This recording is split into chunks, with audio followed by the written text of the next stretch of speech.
안녕하세요. 슬기로운 보험생활 슬보생TV MC를 맡은 박경진입니다. 금융소비자연맹이 조사한 자료에 따르면 지난해 상반기 생명보험사에 접수된 보험금 청구 건수는 총 73만 7,216건으로 집계되었는데요. 이는 조사 기간 중 하루 평균 무려 4,000건이 넘는 수준으로 그만큼 보험금 지급과 관련된 보험사와 고객 간의 분쟁 역시 갈수록 늘어나고 있는 추세입니다. 그렇다면 내가 가입하고 있는 보험에서 보험금을 좀 잘 받으려면 가입 전과 후에 각각 어떤 것들을 잘 알고 있어야 할까요?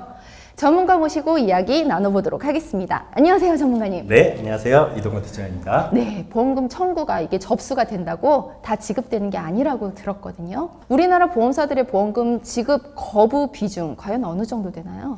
네, 앞서 말씀하신 작년 상반기를 놓고 보면 전체 청구 건수 73만 7,216건 중 6,569건이 지급이 거부된 것으로 조사되었는데요. 2019년 한 해 13,000여 건에 달하는 보험금 지급 거부가 발생하였습니다.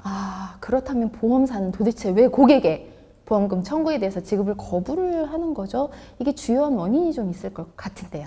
네, 보험금 지급 거부의 주요 원인으로는 우선 보험 가입자 측의 고의 또는 가실로 인한 지급 거부가 전체 절반 이상을 차지했는데요. 이어 약관상 보험금 지급 사유에 해당하지 않는 지급 거부가 41.8%로 다음을 차지하였고, 계약상 무효에 해당하는 지급 거부가 전체 5.3%, 그리고 소송이나 분쟁 조정 진행으로 인한 지급 거부가 전체 0.9%, 보험 사기 적발로 인한 지급 거부가 0.1% 순이었습니다. 참고로 이는 작년 상반기 생명보험사 기준 통계이기 때문에 손해보험사 통계까지 합할 경우 더 많은 사례가 있을 것으로 예상되고 있습니다. 그럼 결국 지급 거부 사유를 놓고 보면 대부분이 보험 가입자 측의 고의 또는 과실과 약관상 보험금 지급 사유에 해당하지 않는 경우, 그리고 계약상 무효에 해당하는 지급 거부가 전체 97% 이상을 차지하는 것인데요. 그렇다면 내가 가입한 보험에서 나중에 보험금을 청구를 하게 될 경우 보험금 잘 받으려면 가입자 입장에서는 어떤 것들을 꼼꼼히 챙겨봐야 할까요? 가입하는 보험에서 보험금을 잘 받으려면 가입자가 크게 가입 전과 후에 꼼꼼히 챙겨야 할 사항들이 있습니다. 먼저 가입 전 챙겨야 할 사항들부터 정리해 볼 텐데요. 네. 조금 전에 살펴본 보험금 지급 거부의 원인들을 살펴보면 가입자가 보험 계약 체결 시 과연 무엇을 꼼꼼히 따져봐야 하는지 알 수 있습니다. 네. 먼저 보험 계약 체결 시 가입자가 청약서상에 작성하는 계약절 알릴 의무에 대하여 꼼꼼히 읽어보고 이를 사실대로 작성하셔야 됩니다. 네. 계약절 알릴 의무는 다른 말로 고지 의무라고 다 하는데요. 고지 의무요? 네. 이는 보험 계약 체결 시 가입의 주체인 보험 계약자와 보장의 대상인 피보험자에게 주어지는 의무로 반드시 보험 계약 체결 시점에 자필 서명 형태로 이루어집니다. 계약절 알릴 의무는 보험 계약을 인수하는 보험사 측에 보험 계약자 및 피보험자의 현재 상태를 사실대로 알리는데 필요한 문진 항목으로 구성되어 있는데요. 여기에는 건강 상태 및 과거 병력 등 신체적 문진 항목과 직업이나 운전 여부 등 환경적 문진 항목, 그리고 월수입 및 기존 보험 가입 경력 등 재정적 문진 항목 등으로 구성되어 있습니다. 결국 보험 계약 체결 시에 보험 계약자와 피보험자가 계약 전 알릴 의무를 정확히 고지해야 한다는 거죠. 네, 그렇죠. 보험사는 청약서에 보험 계약자와 피보험자가 작성한 계약절 알릴 의무를 기초로 하여 보험 계약의 인수 여부를 판단하게 되는데요. 이를 보험 심사라고 합니다. 따라서 만약 보험 계약자나 피보험자가 보험 계약 체결 시 계약절 알릴 의무를 위반하여 사실과 다르게 고지하는 경우 향후 보험금 지급 사유가 발생하였을 때 보험금 지급이 거부될 수 있다는 것이죠. 결국 보험 가입 전에는 좀 계약 전 알릴 의무 사항과 상품의 보장 내용만 좀 꼼꼼히 따져봐도 나중에 보험금 지급 거부의 개연성을 대부분은 차단할 수 있겠다는 생각이 들어요. 그럼 가입 후에 보험금을 잘 받기 위해서 또 우리가 꼼꼼히 챙겨봐야 할 사항들이 있지 않을까요?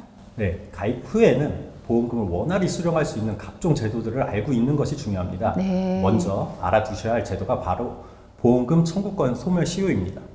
보험금 청구권 소멸 시효란 보험금 지급 사유가 발생한 후 보험금 청구에 대한 권리를 행사하지 않을 경우 일정 기간이 경과하게 되면 그 권리가 소멸된다는 것인데요.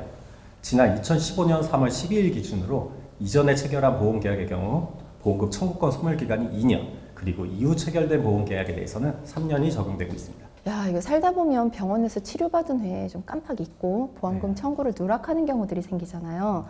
이때 보험금 청구 소멸 시효 이전까지 보험금 반드시 청구해야 한다는 얘기 맞으시죠? 네, 맞습니다. 이 기간을 지나게 되면 보험금을 받으실 수 없을 수 있습니다. 아, 네. 그러시니 혹시 잊으신 청구권이 있으시면 꼭 한번 확인해 보시길 당부드리겠습니다. 병원 치료 후에는 그때그때 늦기 전에 보험금 청구를 좀 해야겠다는 생각이 들어요. 아, 네, 맞습니다.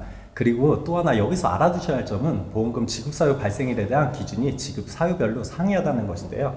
사망의 경우 사망이 확인된 날로부터, 그리고 장애나 질병 진단의 경우 병원에서 판정이 확정된 날로부터, 그리고 수술이나 입원의 경우 진료비가 발생한 날을 보험금 지급 사유 발생한 날로 간주하고 있습니다.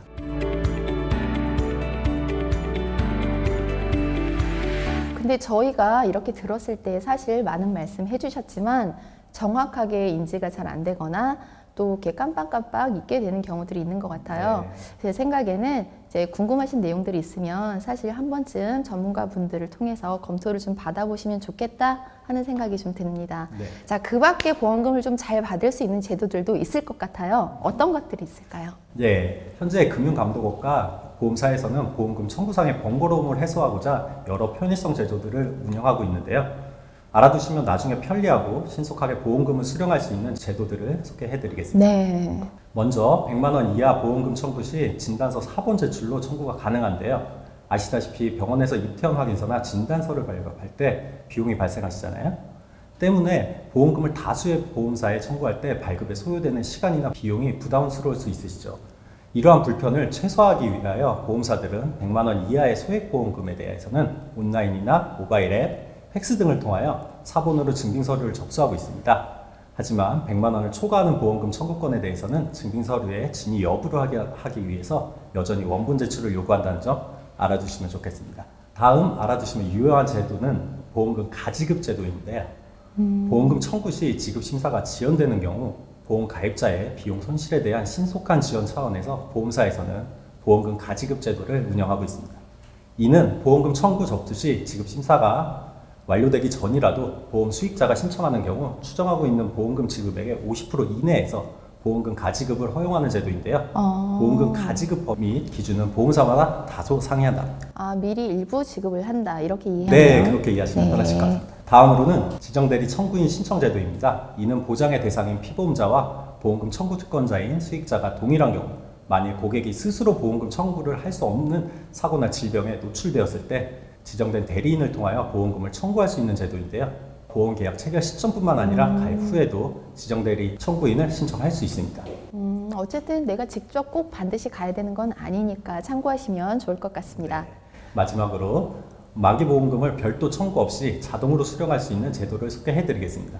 보험계약자가 사전에 보험회사에 만기보험금을 수령할 지정계좌를 등록할 경우 만기보험금 지급 사유 발생 시 별도의 청구 절차 없이 지정된 계좌로 만기보험금을 자동으로 수령할 수 있는 제도입니다. 네. 이 역시 보험 가입 후에도 지정계좌 등록이 가능하오니 많이들 이용하시면 좋을 것 같습니다. 보험 가입 후에도 보험금을 손쉽게 수령할 수 있는 여러 제도들을 꼼꼼히 챙겨봐야 할 것 같습니다. 자, 말도 많고 탈도 많다는 보험 가입. 하지만 가입 전, 후 보험 소비자로서 챙겨야 할 권익의 보호를 위하여 오늘 살펴본 내용들을 다시 한번 전문가분들을 통해서 꼭 챙겨보시라는 말씀 드리고 싶습니다. 자, 오늘은 여기까지입니다.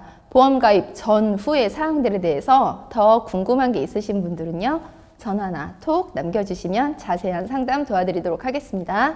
시청해주신 여러분들 네, 감사합니다. 감사합니다.